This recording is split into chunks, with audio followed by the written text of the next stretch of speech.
আচ্ছা, সোলার লাগানোর পরেও কি ঠিকমতো ব্যাকআপ পাচ্ছেন না? ব্যাটারি দ্রুত শেষ হয়ে যাচ্ছে, নাকি কারেন্ট বিল এখনও বেশি আসছে?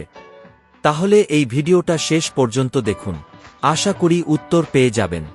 আজকের ভিডিওতে আমরা জানব সোলার সিস্টেমের সবচেয়ে কমন প্রবলেমগুলো এবং সেগুলোর সহজ সলিউশন। প্রথম সমস্যা, সোলার প্যানেল থেকে কম ইলেকট্রিসিটি জেনারেট হওয়া। এর কারণ হল প্যানেল এ ধুলো জমা, শ্যাডো বা ছায়া পড়া। সোলারের সব থেকে বড় শত্রু হল যে কোনো প্রকারের ছায়া। রং অ্যাঙ্গেল ইনস্টলেশন।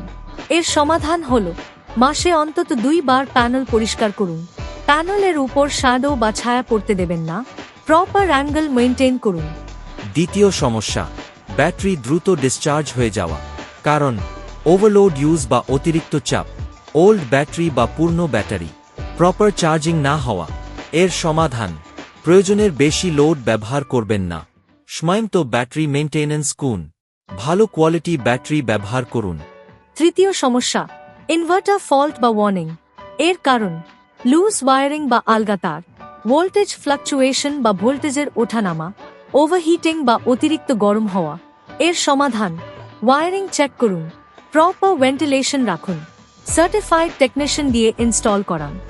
অনেকে বলেন সোলার লাগানোর পরেও বিল বেশি আসছে। এর কারণ wrong system size, battery backup issue, net metering না থাকা।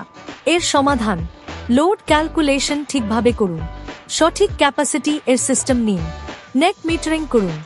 সবচেয়ে গুরুত্বপূর্ণ বিষয় মনে রাখবেন, সস্তা দেখে লো কোয়ালিটি সোলার নেবেন না। ভালো কোম্পানি এবং এক্সপিরিয়েন্সড ইনস্টলার চুজ করুন। আপনার সোলার সিস্টেম এ যদি কোনো প্রবলেম থাকে বা নতুন সোলার সিস্টেম লাগাতে চান, তাহলে আজই যোগাযোগ করুন আমাদের সাথে। সাফরম এনার্জি প্রাইভেট লিমিটেড। যোগাযোগ নাম্বার 6295179454 এবং 8391858868, অথবা ইমেল করুন safromenergy@gmail.com। আশা রাখি আপনার কিছুটা সমস্যার সমাধান করে পেরেছি। ধন্যবাদ।